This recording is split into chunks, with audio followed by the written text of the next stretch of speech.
Good morning and welcome into this hour of worship with the Unitarian Universalist Church of Marblehead, Massachusetts. I'm the Reverend Dr. Wendy Von Quarter, and we're so glad that you're here. Won't you rise in body or spirit and join in singing our opening hymn, When Our Heart is in a Holy Place.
Thank you, Karen.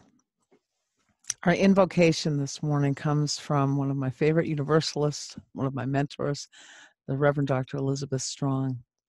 Out of the earth rises light, rises life, rises spring.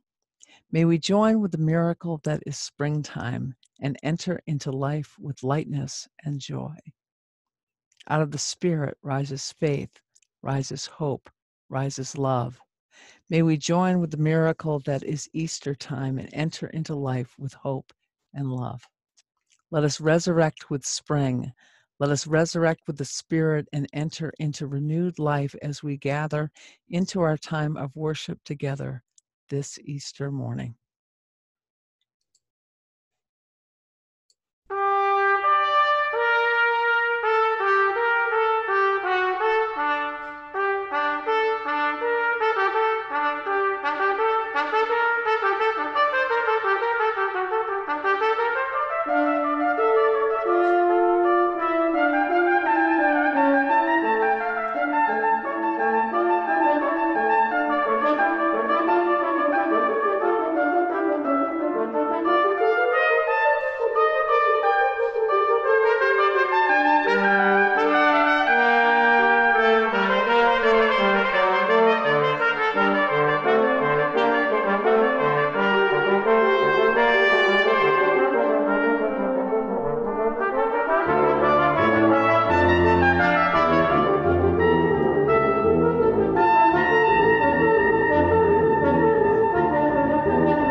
As we prepare to light our chalice, perhaps you have one next to you. I'm going to light one here.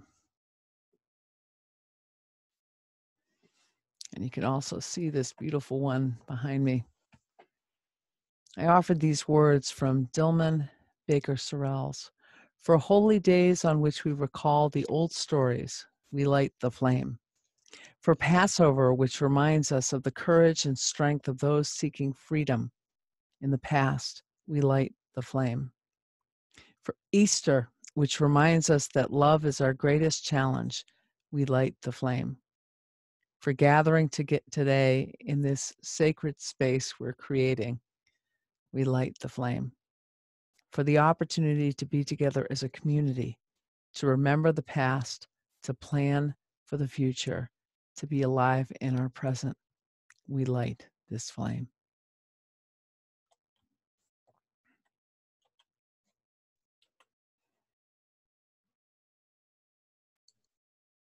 And now won't you join in our traditional chalice lighting words?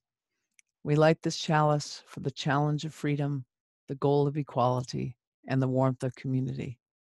May all who gather here offer and find the blessings of acceptance, loving kindness, and a grateful heart. Now's a time that were we in our sanctuary, we'd come forward and light candles, put a pebble in our pebble vessel, perhaps write a name down to offer into our spoken prayer later on. As I invite you to get ready to be in that space, I offer these words from a friend of mine, a treasured colleague, Bishop Luttrell Miller Easterling. It's called Sit With Me While I Cry. Sit with me while I cry. Just sit with me. Don't attempt to hug me too tight or tell me everything will be all right or usher me out of the room as if my tears are perverse. Sit with me while I cry. Just sit with me. Don't try to quiet my wailing or ask me what's wrong or grab me and start praying. I may not feel like praying right now. I may be angry at God. I may want to curse God. If you can't take it, God can. Sit with me while I cry. Just sit with me. Don't back away as if my trembling body is a disease that can be spread like a virus. Don't look nervously around the room as if ashamed by my naked emotion. Sit with me while I cry. Just sit with me. And if you feel like it, cry too. Join me now for a time of quiet. Name to yourself or name aloud if you'd prefer, and light a candle. Name those things that are making you heavy with heartache, people that you're worried about, or if you've got some joy you'd like to share, or even just want to name the relief of your own health at this time. Now is the time to do that as we go into the quiet. And then the next thing you'll hear is another selection of music. Let's be quiet together.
Thank you to Sinai.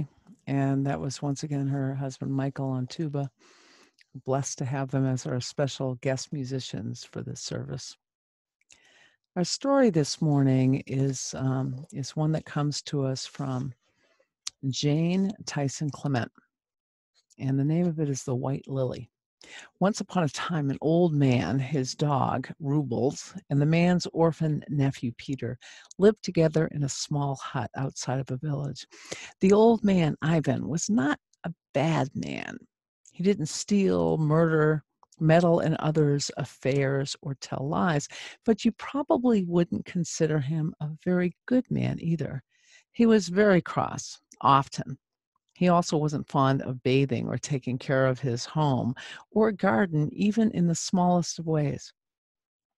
Ivan was rude to his neighbors, even when they offered him kindness. Rubles, his dog, steered clear of him, Peter and the neighbors as well. Now, the cottage was a bit of a disaster. Trash littered the tables and floors. Layers of dirt were on everything in sight, and you couldn't even see through the windows. Outside, the garden was overgrown with weeds, and the vegetables, the few that survived, had to fight for sunlight and water. Ivan, Peter, and Rubles were pretty unkempt, too. Rubles was underfed, his hair was matted, and it was full of burrs. Peter's clothes were ragged, and his long hair was caked with dirt. Ivan couldn't remember the last time he had washed his hair, or any other part of him for that matter. One day, Ivan lumbered into town for supplies. On his way home, he saw a man approaching. And normally, he just ignored people and wouldn't even look at them. But this time, something caught his eye. He realized that the man was a stranger, not somebody he had seen before. And the man was carrying a shepherd's crook in one hand, and in his other arm, he was cradling these beautiful white lilies. Ivan started staring. The flowers seemed to be glowing. The stranger looked at him and he said, "Good day, friend." Ivan didn't say anything, but he continued to stare at the flowers. "What is it that you see?" asked the stranger. Ivan looked from the lilies to the man's face and back to the lilies again and the face, and it seemed to him that even the man's face was glowing like the lilies. "Those flowers, I've never seen anything so beautiful," said Ivan. And the man said, "This one here is for you." And Ivan said, "I'm a poor man. What is it that you want for it? I don't have any money to give you." And he said, "Take it. All I ask is that you keep it clean and pure." And with that, Ivan looked down at the flower again. And he was so taken and captivated, mesmerized by it, he didn't even realize the stranger was gone. And when he looked, he could only see him way off in the distance. And so Ivan came home with the flower, still gazing at it. And Peter, who usually steered clear, was drawn to it as well. And he said, "Where did you find that?"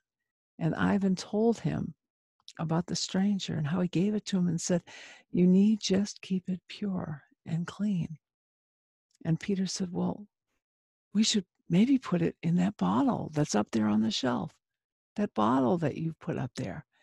And Ivan said, "Yeah." He said, Here, hold the lily, the flower, while I reach up and get it." And then as he handed the flower to Peter, his nephew, he realized Peter's hands were just too dirty to touch the flower. And he said, "Quick, run out and clean your hands by the well and come back so that you can touch the flower and don't get it dirty." Peter ran and did as he told, eager to come back and be of service to help with this project. He then took the flower with his clean hands, and he was leaning in to smell it. And Ivan said, "No, no, your face is far too dirty too." And so Ivan went and got a cloth, cleaned the cloth first because everything was dirty, came back and wiped his face with it. And as he did that, he looked at Peter, and it was as if he were seeing him for the first time. He saw such beauty in his face. How did I not see this before? And so he gave Peter still had the flower and he sniffed it. And as he sniffed it, Ivan reached up and got the bottle off the shelf. And of course, the bottle was filthy. So he went outside and Peter followed and he cleaned the bottle and filled it full of this beautiful, pure water, put the flower inside, and then came back and put it on the windowsill. And of course, as soon as they had done that and looked at it, the flower was still glowing, but everything around it was filthy. And Ivan said, "This won't do. I must clean this place so that it's worthy of this beautiful flower." And Peter said, "May I help too?" And the two of them took a day and a half to clean everything. And by the time they were done, they then sat and looked at each other and went, "Whoa, I guess we better clean up too." And so Ivan and Peter went back out to the well and they cleaned themselves up. And then Ivan took them into town and some money he had stored away, he bought them clean clothing. And they came back and they started to work on the garden too. And at this point, a neighbor came by, a neighbor who would tend to steer clear of Ivan because he was so gruff and grumbly and unkind. And he said, "Hello, it looks like you've been doing a lot of work." And Ivan said, "Yes, come in, but before you come, go get that wife of yours and bring her too. We have something to show you." The neighbor was so stunned by this sudden act of neighborliness, he went racing for his wife and came back. And they too saw the beautiful flower, the beautiful white lily. And other neighbors came after that. The lily lasted for just 7 days, and then suddenly it was gone, just like that stranger. Ivan and Peter looked everywhere for it. The neighbors helped. It was just gone. But Ivan sat and looked at Peter, and he looked in his eyes, and he said, "That flower is still here with us, even though we can't see it." And Peter looked back at him, and he said, "I agree." Thus ends this morning's story. Our next song comes from Holly Neer, who was actually to have been at UUCM earlier in March, but because of the pandemic was not able to make it. I've been in touch with her and asked if we might share this song on Easter, and she was delighted.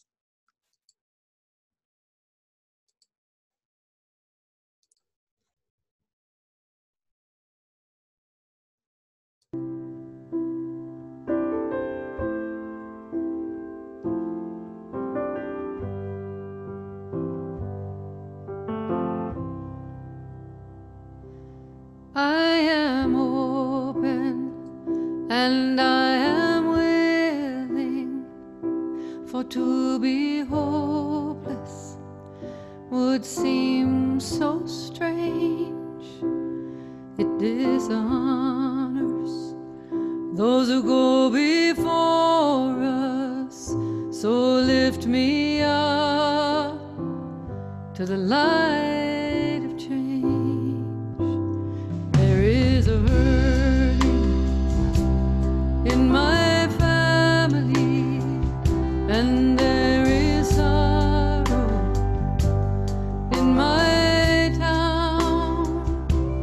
There is a panic all across the nation, and there is wailing the whole world round. But I am open and I am willing, for to be hopeless would seem so strange. It dishonors those who go before us, so lift me up to the light of change. May the children see more clearly, and may the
that seems so strange. It dishonors those who go before us. So lift me up to the light of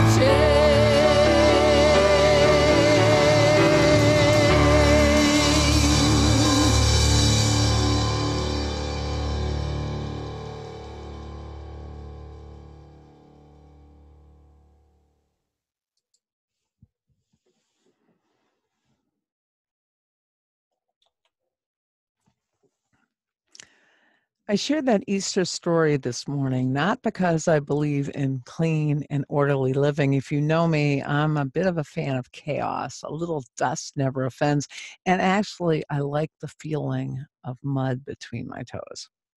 And I didn't share it because I believe in all things white have a beautiful glow. There's an entire sermon series there, but I'll stick to flowers and just share that I much prefer the queen of the night black tulip to white lilies. And I didn't share it because I'm theologically informed by some exegesis that concludes the white lily is Christ, and once embraced, we are all saved. I shared it because the core of the story is about working hard to find beauty, even when it seems difficult. And I'll argue, especially when it seems difficult, and when we're doing it well, making ourselves open and willing to be changed, we are transformed in important and in powerful ways. And when we are open and willing to be transformed in important and powerful ways, we're able to best put our values into play in our lives, in our communities, and in the world. How we do that, we'll get to. But first, I want to share a piece by UU humanist, UU theologian, the Reverend Kendall Gibbons. She writes, "Here's the thing. The essence of Easter is transformation. It's never about things going back to the way that they were before. The new life of spring is new. It's not last year's leaves. Those are over and done. Even the empty tomb of the Gospels is not a sign that Jesus and his entourage are going to resume their former life. In fact, that way of things is finished. It is only a radically new understanding of how to be a community together that can save them from dissolution and despair. Friends, our world today is different than most of us could have imagined. We have children for whom this will be a defining year. They'll be pre-COVID and post-COVID-19. It will be a marker. There'll be talk of, where were you when COVID-19 hit? Did you lose friends or family to COVID-19? Peers will talk of the year that they had to graduate online. I just did a wedding, my first Zoom wedding for a couple this week. Masks, Purell, and even toilet paper will forevermore take on greater importance in households, in cars, and purses, and pockets, and backpacks. Raise your hand if you've worn a mask, made one for someone else. Life is different. There is no going back. Life will be different as we move forward, like it or not. Gibbons calls on us to meet that change rather than to resist it. This Easter, she writes, as never before in many of our lifetimes, we are invited to seek the strength to let go of an old way of life and discover what else might be possible. She, like Holly Near and the poet Jane Tyson Clement, the author of that story I told, each call us to transformation. Not the kind of transformation that gets a check mark and says we're all done. The transformation they speak and sing of is a call to be present, to change, present, forward looking, and with our hearts in a holy place. Clement and Near share in their call to ground ourselves in the natural beauty of the world, not to hide, but for sustenance. Give me a mighty oak to hold my confusion. Give me a desert to hold my fears. Give me a sunset to hold my wonder. Give me an ocean to hold my tears, sings Holly Near. And Jane Tyson Clement writes, "No one can stem the tide. Now watch it run to meet the river pouring to the sea. And in the meeting, tumult, what a play of waves and twinkling water in the sun." Jane and Holly also call us to be present and active in the natural world. Jane graduated from Smith College in 1939 with a degree in English, but a thirst to move past what she named her frivolous, self centered side of my nature and to do something, anything, about unfair treatment of workers, the hoarding of wealth in the hands of the few, and the prejudicial notion of the superiority of the white race. Her journey took her from Smith to participation in the Bruderhof, a Christian community through which she and her husband opened their home to itinerant members from South America and later moved to full communal living itself. Of this transformation, she wrote, "We learned to trust, not merely in our human brothers and sisters, but in what had called us together and gathered us all out of our former ways, and in what lay behind and ahead and above and beneath everything." For her, she wrote, surrender and service to our Master, Jesus. All of us who joined hands had dared something, had taken a leap into the unknown. For Holly Near, the transformation arrived differently. Many of you are aware that her voice is equated with a call to equitable world, an equitable world for all. One of her earliest songs was "It Could Have Been Me," following the 1970 shooting of unarmed students protesting the war at Kent State. She's been a leading voice and a soul in the feminist, LGBTQ, workers' rights, and anti-war movements, and others. Her commitment to justice took her from high school homecoming queen to Villa Grimaldi, a prison near Santiago, Chile, where dissidents were tortured and disappeared following the U.S.'s involvement helping to overthrow the democratic government. Homecoming queen to a brave voice singing out the names of the disappeared, risking disappearance herself. In I Am Willing, Holly Near reminds us that the change will burn our eyes. We will be transformed by that change. It's not debatable. The question is whether we will be transformed as a tool of building a better world for all of creation's children, or what? What if not that? I won't name the alternatives, but we have far too many examples right now. I do not separate my music from my heart, writes Holly Near, nor do I separate my ideas from my daily life. I open myself up to learning as much as I can about humanity and this mysterious life experience, but I do not relate to political work as a series of causes. Moment by moment, I integrate what I learn into my personal life, personalizing my politics. It is from this personal place that I write my songs. So too, the women at the tomb where Jesus had been laid. Gibbons points out that Jesus's disciples might have taken years to discern what it meant that the tomb was empty. She describes what that morning might have felt like for them.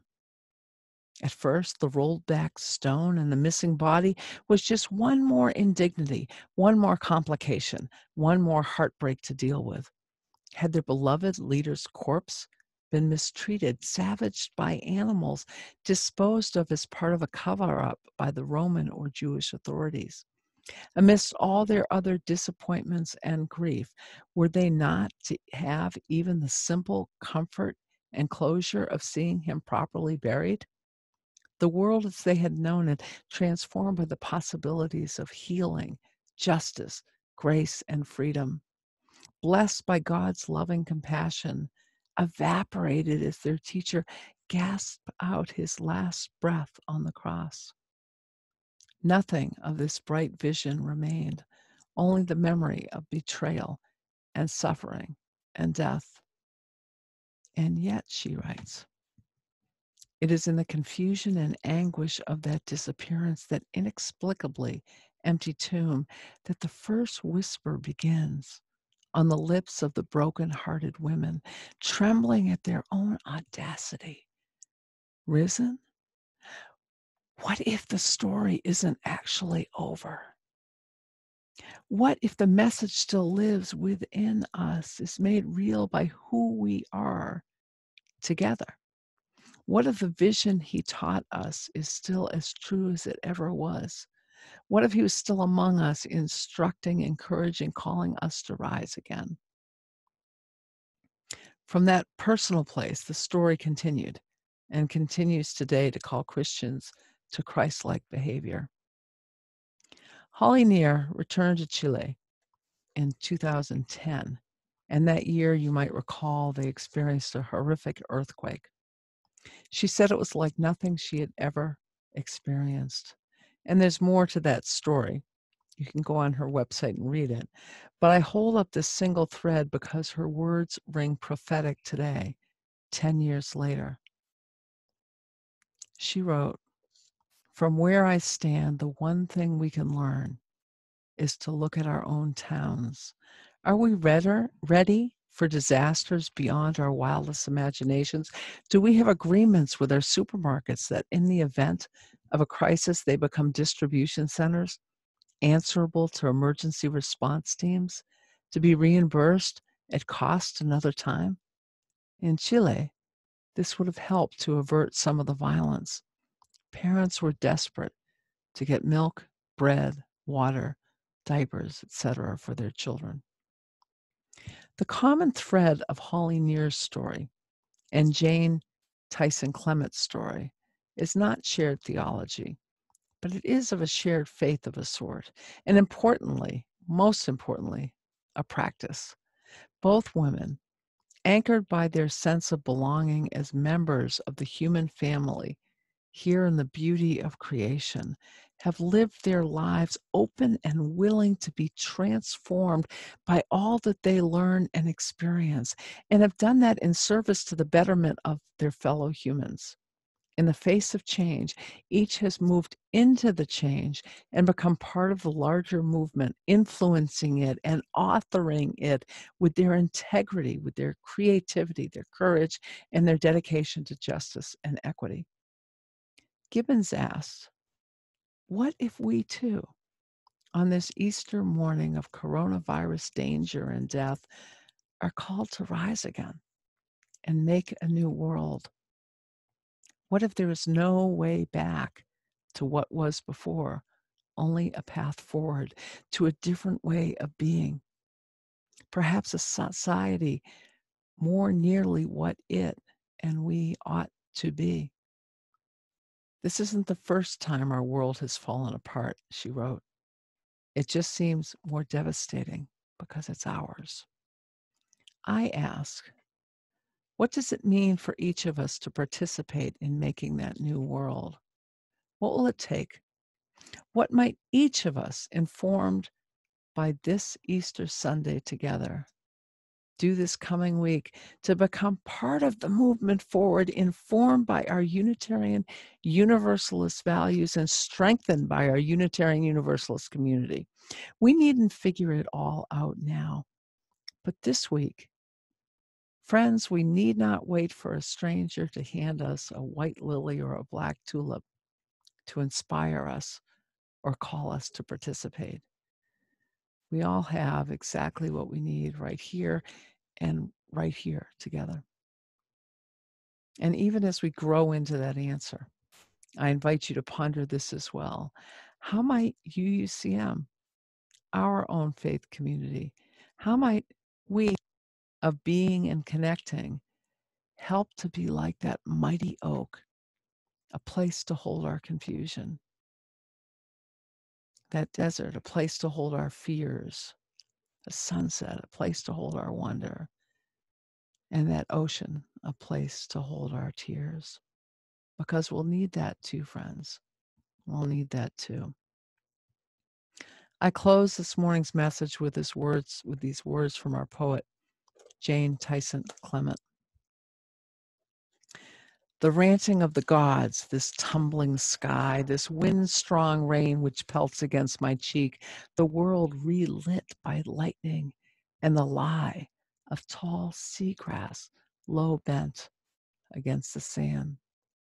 I stand here, strangely still, with all the world tumultuous at my feet, and yet my heart is stronger than the roaring wind that swirls about my body, taut against its force, that blows my eyelids shut, that locks my lips, lest all my spirit and its restlessness in one wild song. May it be so.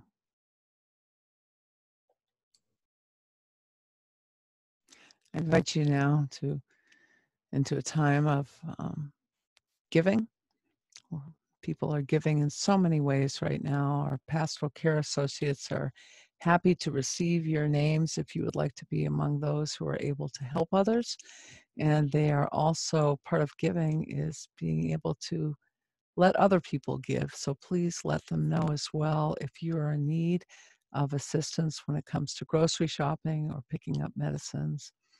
I'll let them also know if you just need to be in communication. And I also draw your attention to the drop-in times that we have during the week in the open spirit circles.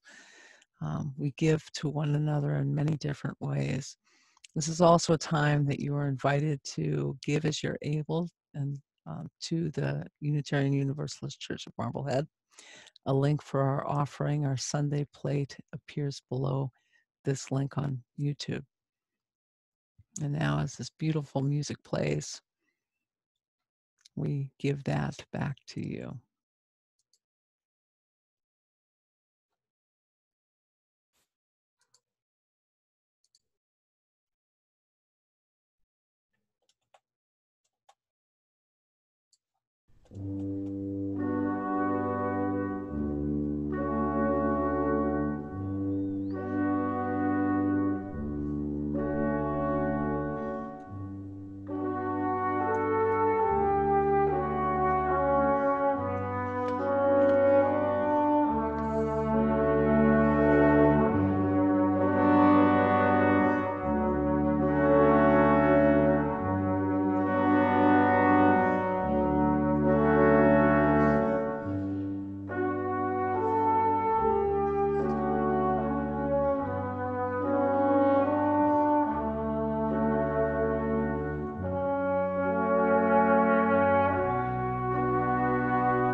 Our closing words from Wayne Artisan.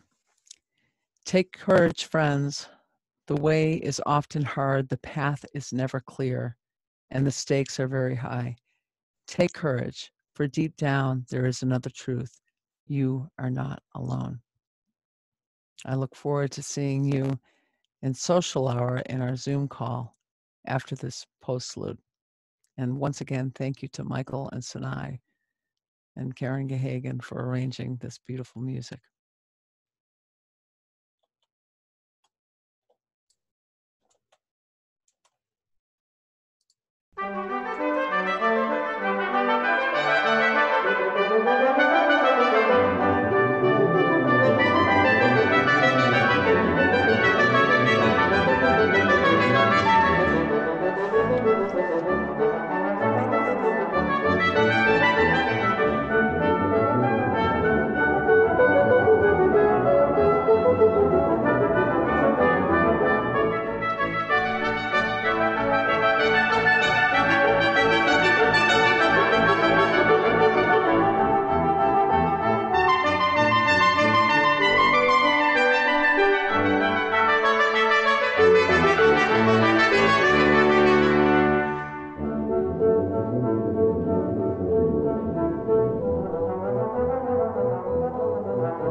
See you soon or see you next week.